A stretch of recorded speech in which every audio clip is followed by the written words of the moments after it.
Justin Trudeau's popularity has never been worse, and Pierre Poilievre is now the favorite amongst Canadian voters. Now, we don't have an election scheduled until 2025. How true could the rumors be that there might be one in the spring?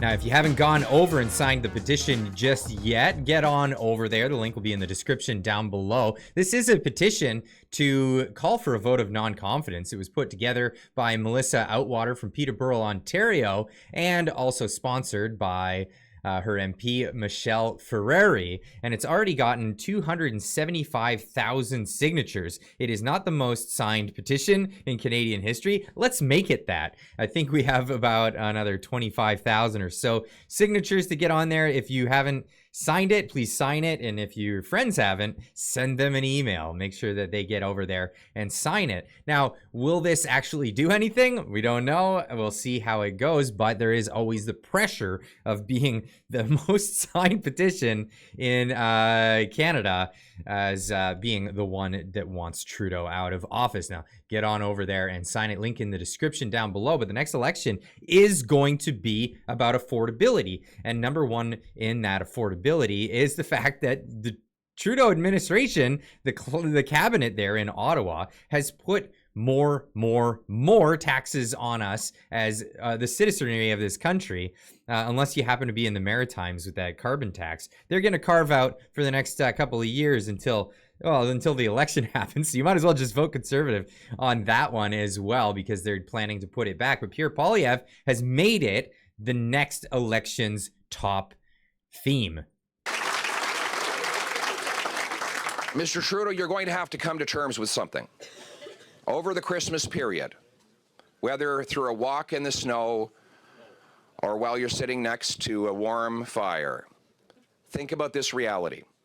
There will be a carbon tax election. I will win the carbon tax election, and whether you like it or not, I will axe the tax. That's where we are in this country, and that's a popular message. And it's not just the Conservatives that are calling, saying that there might be an election coming soon.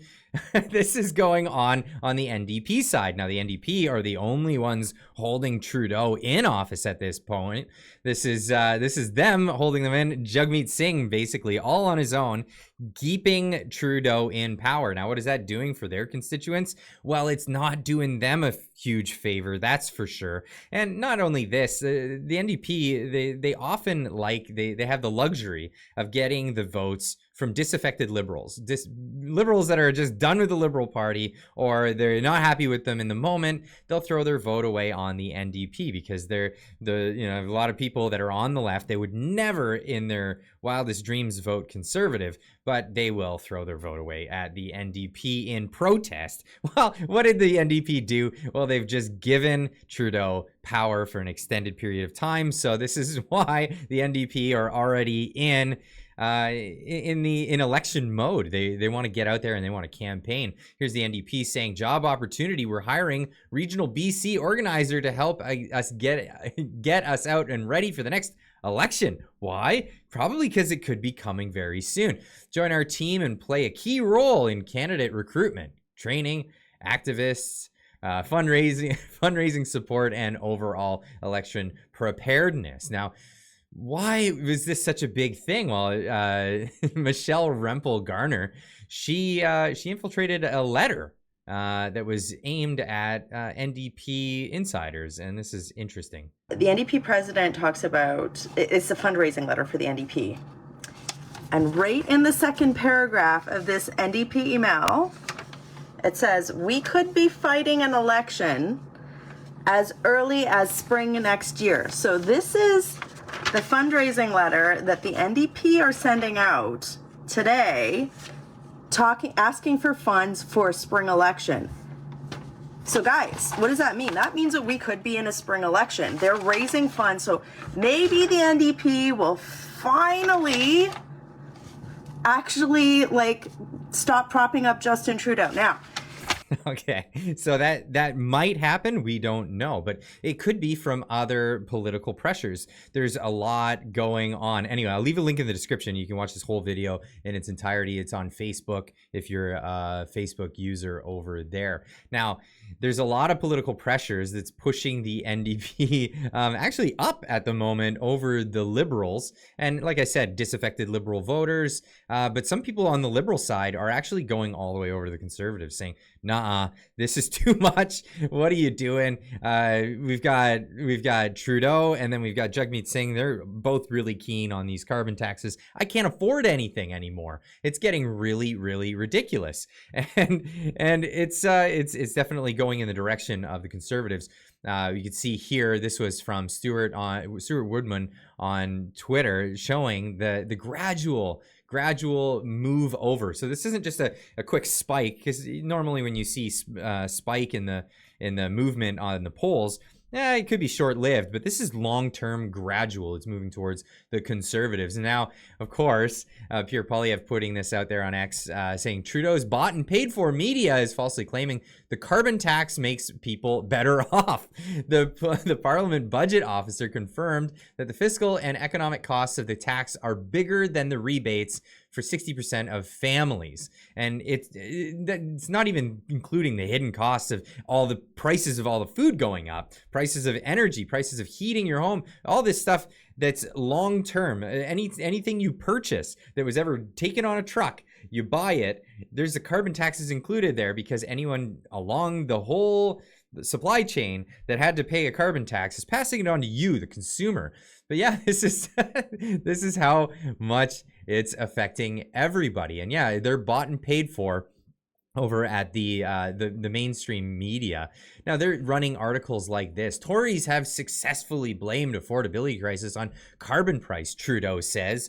Recent polls suggest support for the policy is fading amid heavy push from the Conservatives that it's the main cause of inflation. Now, I don't think they've ever said it was the main cause of inflation, but it is definitely an inflationary tax. It is really crazy that they're gonna put this on every Canadian. And again, I explained, it's a supply chain issue. Anyone along the supply chain that has to pay this tax is going to pass this on to the consumer. At the end of all of those things during the supply chain, if a carbon tax was paid, it gets ridiculously expensive for anything. And of course, the carbon tax choice: quadruple the tax with Justin Trudeau and the NDP, or axe the tax with common sense Conservatives. This is the choice facing Canadians. Quadruple the carbon tax. On axing the carbon tax like the Conservatives want. Are you going to back down? No, we're not axing the tax. So not axing the tax, he's not backing down. No chance, no way, no how. This is the reality of the situation. And I mean, Trudeau could just might as well just be campaigning for the Conservatives at this point, because this is the main issue of this. Is going to be the main issue of this next election. Anyone who comes out saying, "Oh, we're going to save the planet by making you pay taxes to change the weather," it's not going to be a big popular issue. Yeah, they're going to be just as fat-headed about this as I think Stephen Harper was about keeping pot illegal in Canada. It was just beyond its time to go. I think that would have been a smart move for him back in 2015. But let this play more. Or axe the tax! Axe the tax! Are you going to back down? No, we're not axing the tax. they're not axing the tax. Of course, this is a large popular issue. Now, what is Trudeau talking about? Well, he's out there talking about flat earthers. Before the pandemic, getting really fascinated by flat earthers. I got fascinated with the idea of flat earthers. Wow. And trying to understand sort of the thinking behind them, of people who've decided actively to create an identity for themselves that was to just clearly reject what science, settled thousands of years ago. Now, this is an entire... So, for one, it wasn't settled thousands of years ago. It was in the days of Galileo where they finally, he was actually, imagine this, because he's trying to compare this to, the anti-vax movement, or people who just didn't want to take the vaccine and were coerced or told that they had to do this, and either suffered the loss of their businesses, their family members, all kinds of things. He's comparing the two, which it doesn't equate. Now, you go back to Galileo's day, he was a guy who realized that the earth was round, figured it out with clever algebra, geometry, and he was thrown in jail for it.